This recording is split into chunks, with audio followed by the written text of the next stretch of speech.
बिस्मिल्लाहिर्रहमानिर्रहीम। अस्सलाम वालेकुम व्यूअर्स। आज मैं कोई रेसिपी नहीं बना रही। आज मेरे घर में गेस्ट आ रहे हैं तो मैं अफ्तारी बना रही हूँ।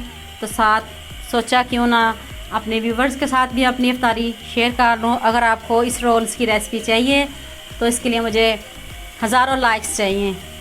आप कंजूसी करते हो लाइक्स, शेयर और सब्सक्राइब में। आज मैं आपके साथ अपनी अफ्तारी की रूटीन भी शेयर करूंगी और आपको दिखाऊंगी भी। साथ मैंने मैकरोनी भी रेडी कर ली है। ये देखिए जी, रोल भी बन गए हैं और साथ में मैंने समोसे भी फ्राई कर लिए हैं। और ये देखिए जी, बॉल भी रेडी हो चुके हैं। बॉल भी मैंने फ्राई कर लिए हैं। अफ्तारी रेडी हो चुकी है। साथ में मैकरोनी भी बना ली है। फ्रूट चाट भी मैंने रेडी कर लिया है और चना चाट बनाना भी आपको सिखा दी है। और ये सारी चटनियाँ भी आपको सिखाई है। शरबत भी बनाना सिखाए हुए हैं। तो अब अफ्तारी का टाइम है तो अब हम सब इफ्तार करने लगे हैं। तो आपने मुझे दुआ में याद रखना है, मेरे चैनल को सब्सक्राइब करना, बेल आइकन का बटन जरूर प्रेस करना ताकि नई आने वाली वीडियो जल्द से जल्द आप तक पहुँच सके। दुआ में याद रखना। अल्लाह हाफ़िज़।